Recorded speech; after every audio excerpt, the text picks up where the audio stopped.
Hello, and welcome to the Quantum Fit Podcast. I'm Taylor, and I am your host. This podcast is all about applying the different principles of quantum physics and quantum biology to your health and fitness. This gives us a holistic view of how different environmental factors, such as sunlight or cold, play a major role in your overall health. So I won't just be talking about diet or exercise and developing good habits.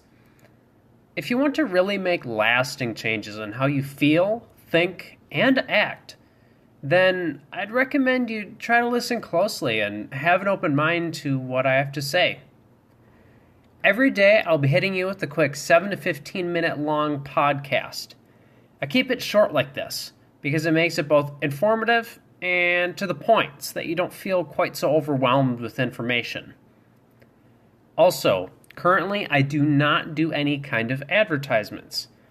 So instead, I ask that you share this podcast with a friend or family member if you enjoyed the message and gained something from it.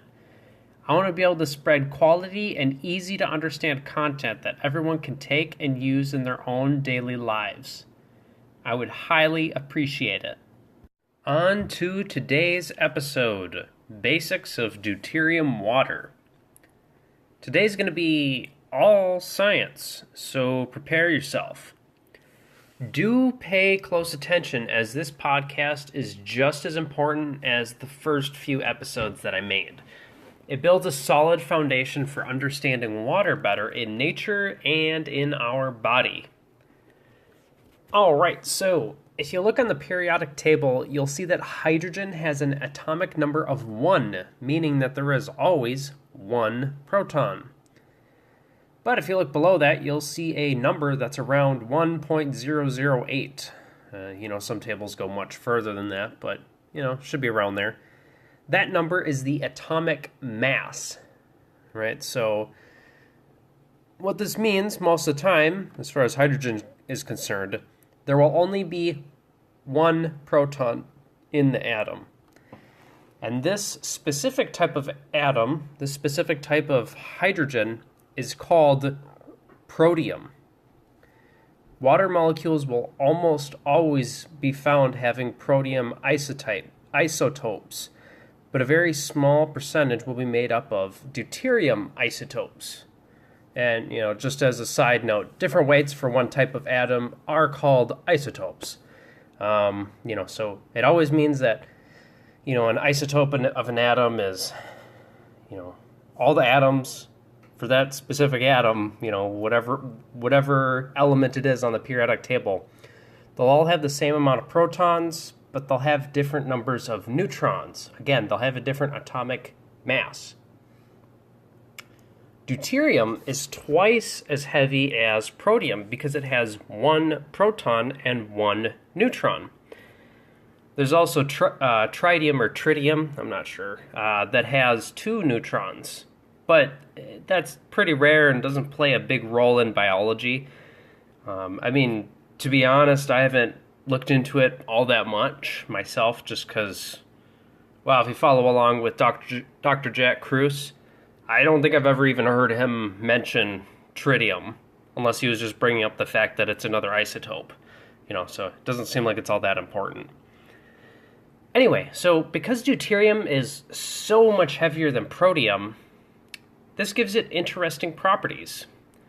As it relates to biology, the most important thing to know, in my opinion, is that when deuterium water replaces protium water within a biochemical, it will actually slow down reaction speeds 7-fold. Okay? It's the equivalent of having quality fresh oil that's, it's clear and moves very easily, there's not a lot of friction, versus really old beat up oil that's, thick like molasses and just as dark as it, it can almost be gummy. So that's, when you're replacing water, regular protium water, it's regular old H2O with deuterium water, which is basically D2O, I'm pretty sure that's how it's often noted as, D2O. You're going to get that thick, that slowness within a chemical. So, which of those two types of oil would you rather put in your cellular engines?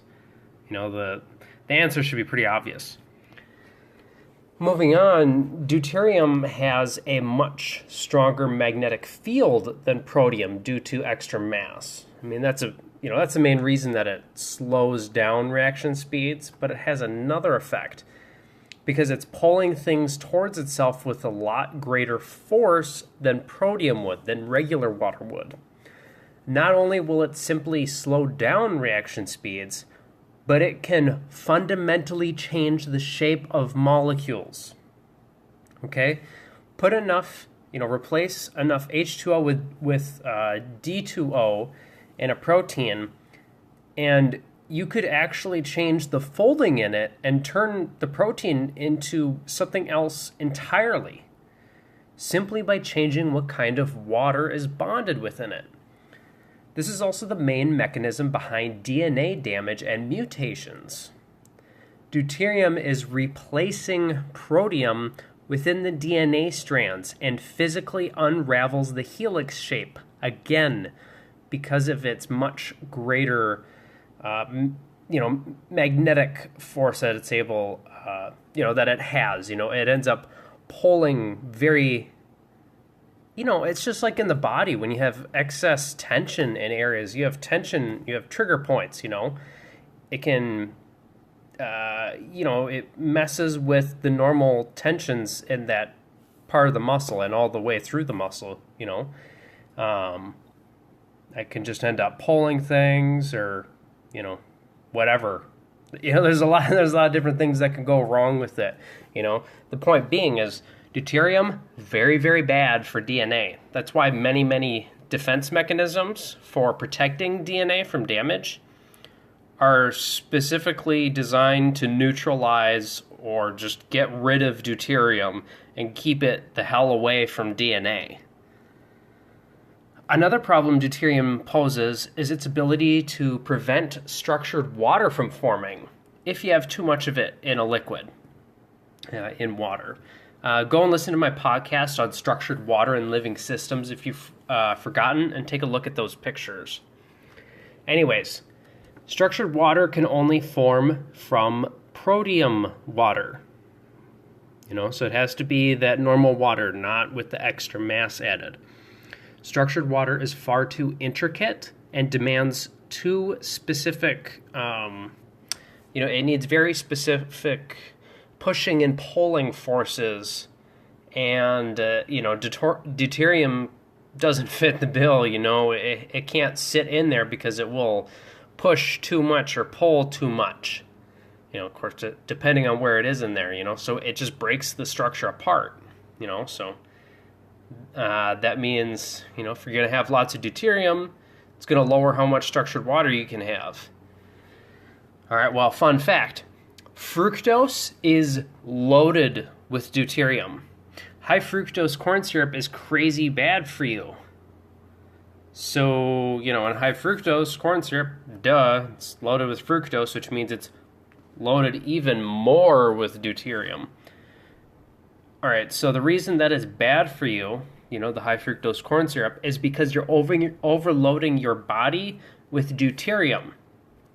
And all that deuterium is literally lowering your body's capability to create structured water, to create easy water within your cells. Another fun fact, cold exposure makes you have to pee. I don't know if you've noticed it before. At least for myself, I have to get to the point of shivering, then I'll really notice it. But the reason it does that is because it's increasing your EZ water, which is forcing deuterium out of the cells, right? Because you can't have deuterium, within structured water, and cold exposure builds structured water.